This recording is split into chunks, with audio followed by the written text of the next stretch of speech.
ہے کہ رات کو سونے سے پہلے ایک بار آیت الکرسی پڑھ لیں۔ ایک روایت کے مطابق تو یہ ہے کہ اللہ تعالیٰ اس شخص کی بھی اور جو اس کے محلے میں ہیں ان سب کی حفاظت فرمائے گا ساری رات۔ حفاظت کس چیز سے؟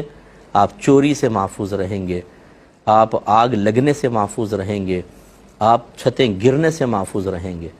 اب ہم نے چونکہ رات کو سونے سے پہلے وظائف وغیرہ پڑھنے چھوڑ دیے، ورنہ میرے آقا صلی اللہ علیہ وسلم کی عادت تھی۔